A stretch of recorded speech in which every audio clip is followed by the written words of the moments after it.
कहा जाता है बिहार में सत्ता की चाबी मुस्लिम वोटरों के हाथ में है, जहां मुस्लिम आबादी 17.7% है। मुस्लिम आबादी का एक बड़ा हिस्सा सीमांचल और मिथिलांचल क्षेत्र में है, जिसमें किशनगंज, अररिया, पूर्णिया और कटिहार जैसे जिले शामिल हैं।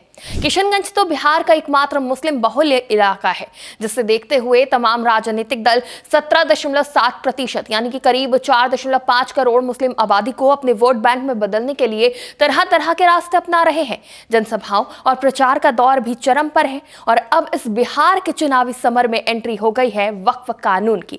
जी हां, उसी वक्फ संशोधन कानून की चुनाव में एंट्री हो गई है, जिसको लेकर बिहार में काफी विरोध हुआ था और उस वक्त तेजस्वी यादव ने कहा था कि मुस्लिमों की मर्जी के खिलाफ जो कानून बीजेपी लाई है, हमारी सरकार बनने पर उसे कूड़ेदान में फेंक देंगे। तब भी भाजपा ने खूब पलटवार किया था और अब भी वही तीखे तेवर भाजपा के दिखाई दे रहे हैं। लेकिन आरजेडी की तरफ से आए इस बयान ने एनडीए की मुश्किल बढ़ा दी है, क्योंकि अगर यह मुद्दा चुनाव में चल गया तो महागठबंधन के जीतने की संभावना बढ़ जाएगी। नमस्कार, टीवी 24 नेटवर्क देख रहे हैं आप। मैं हूं आपके साथ शिखा मेहरोत्रा। वक्फ का मुद्दा बिहार चुनाव में गर्मा गया है। इस बार यह बयान तेजस्वी यादव की तरफ से नहीं, बल्कि उनकी पार्टी के कारी शोएब ने दिया है। बिहार में मुस्लिम मतदाता निर्णायक भूमिका में नजर आते हैं और यहाँ की राजनीति में जाति धर्म भी बड़ा खेल करते हैं और यही एक बड़ी वजह है कि वक्फ संशोधन कानून आने पर बिहार में इसका खूब विरोध देखने को मिला था और माना जा रहा था कि बिहार चुनाव में वक्फ संशोधन का असर जरूर देखने को मिलेगा। हालांकि वोट चोरी और तमाम मुद्दों के चलते वक्फ कानून पिछले कुछ समय से कहीं पीछे छूटा हुआ नजर आ रहा था, लेकिन जैसे जैसे चुनाव नजदीक आ रहे हैं वैसे वैसे कई पुराने मुद्दे भी अब सामने नजर आ रहे हैं, जिसमें से एक है वक्फ संशोधन कानून, जिस पर राजनीति चरम पर है। बिहार चुनाव में वक्फ कानून पर घमासान छिड़ा हुआ है। तेजस्वी यादव के मंच से आरजेडी के विधान परिषद सदस्य कारी शोएब ने वक्फ संशोधन को खत्म करने की बात कही है।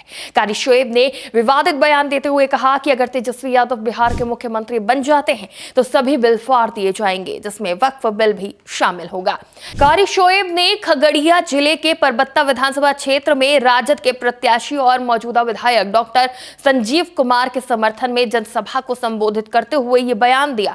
शोएब ने लोगों से बीजेपी के बहकावे में न आने की अपील करते हुए कहा कि तेजस्वी की सरकार बनते ही वक्फ संशोधन बिल जैसे सभी बिल खत्म कर दिए जाएंगे। इस बयान पर पलटवार करते हुए डिप्टी सीएम सम्राट चौधरी ने कहा कि जो कानून संसद से पास होता है उसे कोई राज्य सरकार खत्म नहीं कर सकती। उन्होंने याद दिलाया कि आरजेडी ने महिला आरक्षण बिल का भी विरोध किया था। तो वहीं राजद की तरफ से आए वक्फ पर इस बयान के बाद से राजनीतिक घमासान मचा हुआ है। भाजपा की तरफ से आरजेडी पर हमला बोला जा रहा है, एक के बाद एक पलटवार किए जा रहे हैं और आरजेडी पर जनता को गुमराह करने का आरोप भी लगाया जा रहा है। सांसद मनोज तिवारी ने इस मामले पर पलटवार करते हुए कहा कि ये लोग पहले से ही जनता को भ्रमित कर रहे हैं। वक्फ बोर्ड का बिल संसद में पारित होता है, विधानसभा में नहीं। अपनी क्षमता के अनुसार बोलना चाहिए। जब आरजेडी की सरकार थी तो अपराधियों का राज था। ये लोग जय शहाबुद्दीन का नारा लगाते हैं। तेजस्वी यादव की जुबान 56 इंच की है, जबकि एनडीए का सीना 56 इंच का है। बिहार को लूटना ही इनकी पहचान है।